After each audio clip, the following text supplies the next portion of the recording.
Assalamualaikum warahmatullahi wabarakatuh. Anak-anakku sekalian, kita akan melanjutkan pembahasan warisan yang kemarin. Kita sekarang membahas tentang ahli waris yang meliputi jumlah ahli waris dan macam-macam ahli waris. Jumlah ahli waris laki-laki secara keseluruhan ada 1 anak laki-laki, 2 cucu laki-laki dari anak laki-laki terus ke bawah, atau dikenal dengan istilah far', ya. Jadi dari jalur laki-laki semua. Kemudian ayah, kemudian kakek dari ayah, terus ke atas, saudara laki-laki sekandung, kemudian saudara laki-laki seayah, selanjutnya saudara laki-laki seibu, anak laki-laki saudara laki-laki sekandung, berarti kemenakan dari jalur saudara laki-laki, kemenakan laki-laki, ya, dari saudara laki-laki si mayit.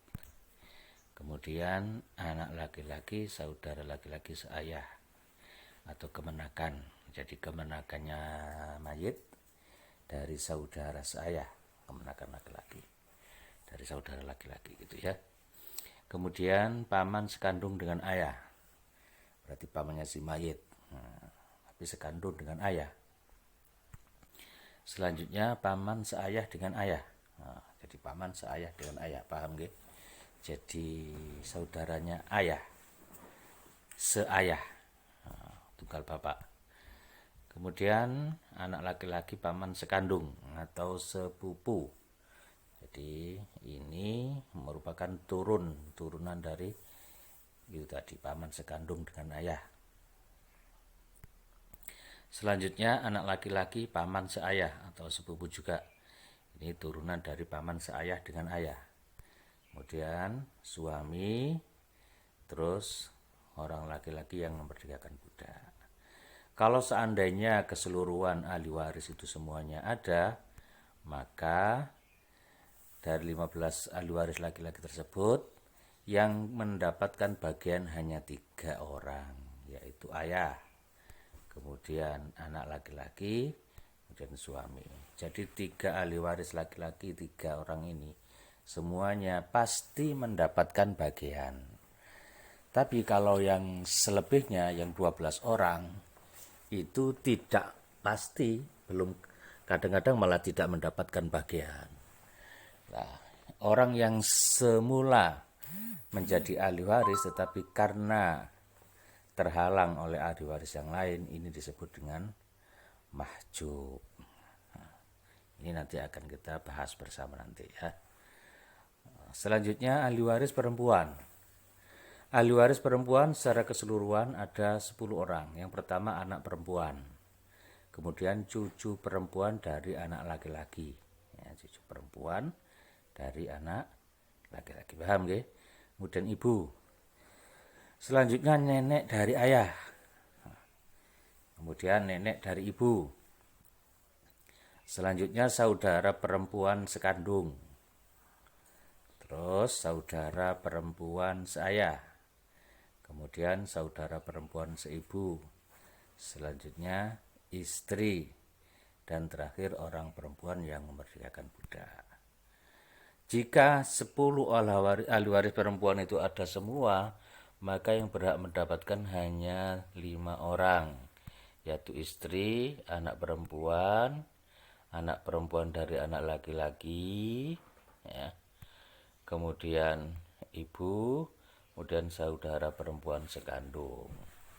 Itu untuk ahli waris perempuan. Oke.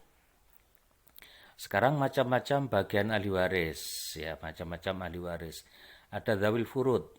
Dzawil furud yaitu ahli waris yang mendapatkan bagian pasti.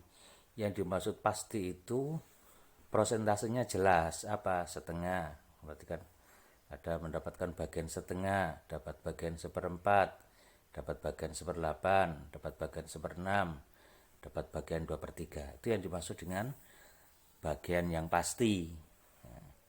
Sebab nanti ada yang bagian tidak pasti, nanti kebalik, apa istilahnya, yang kedua itu. Oke. Bagian yang kedua yaitu ahli waris asoba, yaitu ahli waris yang mendapatkan bagian sisa. Asoba itu sisa. Lah asoba ini ada 3 kelompok, ada tiga macam. Yang pertama yaitu asoba bin nafsi, yaitu ahli waris yang sejak awal sudah menjadi ahli waris asoba. Jadi memang dia bagiannya mendapat asoba bukan karena ahli waris yang lain, ya. Bukan menjadi ahli waris yang lain. Awalnya itu bagian utama itu. Kalau tidak mendapat asoba bin nafsi ya sudah kan gitu. Ya. Jadi nanti ada ketentuannya. Kemudian asoba bil ghair atau asoba sebab orang lain, yaitu ahli waris yang asobanya tertarik oleh ahli waris yang lain, jadi disebabkan oleh orang lain. Yang ketiga asoba ma'al ghair, yaitu ahli waris yang mendapatkan asoba atau sisa bersama dengan ahli waris yang lain. Oke, next. Ahli waris dan bagian ahli waris asoba. Sekarang kita langsung membahas tentang ahli waris asoba. Yang pertama ahli waris asoba bin nafsi. Ini berlaku berdasarkan urutan. Jadi khusus asoba bin nafsi ini berlaku urutannya. Ketentuannya begitu. Siapa saja ahli waris asoba bin nafsi ini? Yang pertama anak laki-laki. Di bawahnya anak laki-laki itu cucu laki-laki dari anak laki-laki. Sehingga gitu ya. Kalau seandainya ada nomor 1, ada anak laki-laki itu, maka yang kedua ya, urutan kedua, cucu laki-laki dari anak laki-laki itu tidak mendapatkan bagian asoba bin nafsi. Begitu seterusnya sampai nomor 13 itu. Misalnya nomor 1 ada, nomor 2 tidak dapat. Nomor 2 ada, nomor 3 tidak dapat ya. Nomor 1 tidak ada, berarti yang dapat nomor 2. Nomor 2 tidak ada, yang dapat nomor 3. Nomor 3 meninggal juga, maka yang dapat nomor 4. Begitu seterusnya sampai 13. Paham nggih? Nah, ini khusus yang anak laki-laki itu bagiannya hanya pada asoba bin nafsi ini. Sehingga nanti ketika kita menentukan bagian ahli waris, pas di situ ahli warisnya ada yang anak laki-laki, maka dengan sendirinya anak laki-laki itu bagiannya asoba bin nafsi. Tidak ada yang lain, itu untuk anak laki-laki. Begitu pula cucu laki-laki dari anak laki-laki. Karena dianggapnya cucu laki-laki dari anak laki-laki ini sebagai turunan, ya dalam artian pengganti. Kalau ayah itu ada bagian yang lain. Kakek juga ada, selain dari asoba bin nafsi juga ada dapat bagian yang lain. Saudara sekandung, saudara laki-laki saya juga begitu. Oke, selanjutnya asoba bil ghair. Asoba bil ghair sebagaimana tadi, dia mendapatkan asoba karena tertarik, karena ditarik oleh ahli waris yang lain. Ini bagiannya ada anak perempuan, cucu perempuan, dan seterusnya itu ya. Ini juga selain dia mendapatkan asoba bil ghair, kemungkinan dia mendapat bagian furud, dawil furud, tapi tidak apa istilahnya, tidak merangkap gitu ya, gak ngerangkap, tapi ya ini asoba ya asoba ngono wae. Ini dapat bagian dawil furud, dapat bagian pasti ya dapat bagian pasti gitu saja. Itu untuk asoba bil ghair maupun asoba ma'al ghair. Oke. Kemudian yang ketiga macam ahli waris ini dzawil arham, yaitu kerabat yang tidak termasuk ahli waris. Ya. Kerabat yang tidak termasuk ahli waris.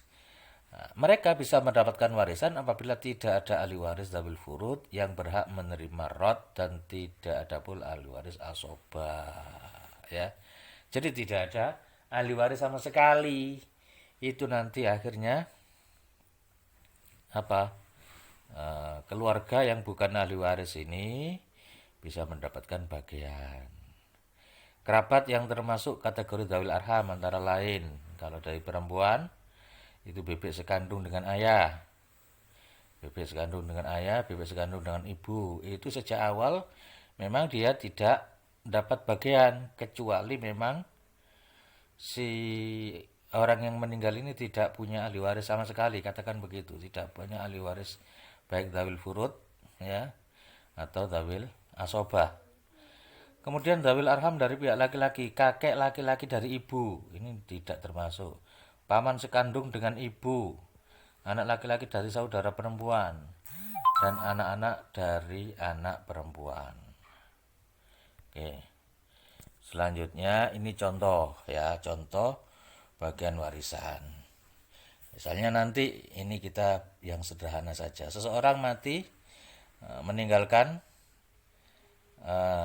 dua orang istri, maka nanti penulisannya begitu, nama misalnya Alima istri pertama, Sumantri istri kedua, Fatma ibu, nama ibunya si mayit ini, kemudian Mahmud dan seterusnya. Ini sampai ada semua, misalkan 25 pewaris itu ada semua, maka nanti kita tinggal melihat saja hanya dari segi posisi. Nanti untuk menentukan bagian masing-masing itu nanti pada pertemuan berikutnya. Demikian, semoga bermanfaat. Saya akhiri. Wallahul muwaffiq ila aqwamit thoriq. Wassalamualaikum warahmatullahi wabarakatuh.